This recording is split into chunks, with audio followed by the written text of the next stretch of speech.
Biblical love explained. What 1 Corinthians 13 really means. What if the biggest problem in your relationships is not communication or compatibility, but that you have never truly understood what love actually is? Everywhere we look, people talk about love. Love songs, love movies, relationship advice. But despite all this talk, relationships still fall apart, families still break, and marriages still struggle. Why? Because what the world calls love and what the Bible calls love are two completely different things. And until you understand the difference, nothing in your relationships will truly change. In 1 Corinthians 13, the Apostle Paul gives the most powerful description of love ever written, but this chapter is constantly misunderstood. Most people treat it like beautiful wedding poetry, but in reality it was written to correct a broken church filled with conflict, pride, and division. The church in Corinth had spiritual gifts and knowledge, but lacked something far more important: love. So Paul wrote a chapter that dismantles fake love and rebuilds it completely from the ground up. Paul begins with a statement that should make every talented person uncomfortable. 1 Corinthians 13:1-2 says, "If I speak in the tongues of men and of angels, but have not love, I am a noisy gong. If I have prophetic powers and all knowledge, but have not love, I am nothing."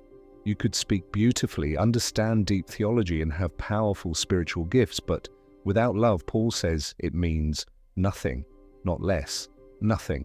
Jesus said the same in John 13:35. "By this everyone will know that you are my disciples if you love one another." He did not say people would recognize his followers by knowledge or church attendance. The defining mark of a Christian is love. Now, Paul describes what love actually looks like, and this is where most people get surprised. 1 Corinthians 13:4-5 says, "Love is patient and kind. Love does not envy or boast. It is not arrogant or rude. It does not insist on its own way." Paul does not describe love as an emotion. He describes actions and attitudes. That means love is something you choose even when you do not feel like it. Anyone can be patient when life is easy, but real patience shows up when someone interrupts your plans or a family member hurts you.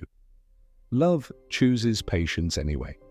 Jesus modeled radical kindness in Luke 6:27-28. "Love your enemies, do good to those who hate you." Natural human instinct says be kind to people who treat you well. But Jesus says love goes further. Romans 5:8 says, "God shows his love in that while we were still sinners, Christ died for us." God did not wait until we deserved love. He chose love first. One of the most practical lines in the entire chapter is 1 Corinthians 13:5. "Love keeps no record of wrongs. We all keep mental scorecards without realizing it." We remember that hurtful comment from 3 years ago, or that mistake a spouse made long ago, and bring it back up during arguments. But Paul says real love does not keep a running list of offenses. Colossians 3:13 says, "Forgive as the Lord forgave you." Psalm 103:12 says, "As far as the east is from the west, so far has he removed our transgressions from us." Love does the same. It does not deny pain, but it refuses to nurture resentment. Imagine how many relationships would be transformed if people simply stopped reopening old wounds. 1 Corinthians 13:6 says, "Love does not rejoice at wrongdoing, but rejoices with the truth." Today, many people define love as total approval of everything someone does. But biblical love celebrates truth, not just comfort. Think about a doctor who discovers a dangerous disease but says nothing to avoid upsetting the patient. That is not kindness, that is neglect. Ephesians 4:15 says, "Speak the truth in love." Truth without love becomes harsh, and love without truth becomes empty. Jesus demonstrated this perfectly in John 8. When a woman caught in adultery was brought before him, he first protected her from condemnation and then told her, "Go and sin no more." Compassion and truth together. That is biblical love. Paul finishes with a statement that defines staying power. 1 Corinthians 13:7 says, "Love bears all things, believes all things, hopes all things, endures all things." Real love is not fragile, it is resilient. Love bears all things, meaning it protects rather than humiliating others. Love believes all things, meaning it chooses to believe the best rather than assuming the worst.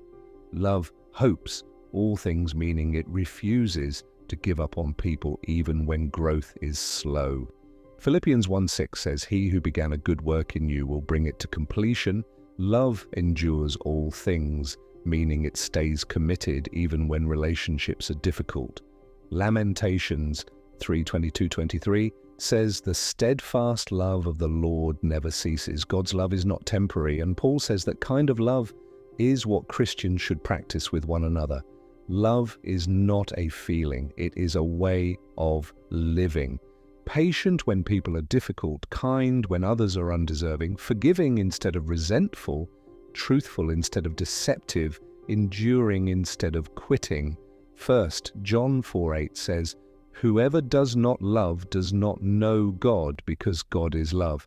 When we practice the love described in 1 Corinthians 13, we are not just improving our relationships, we are revealing the very heart of God to a world filled with anger and division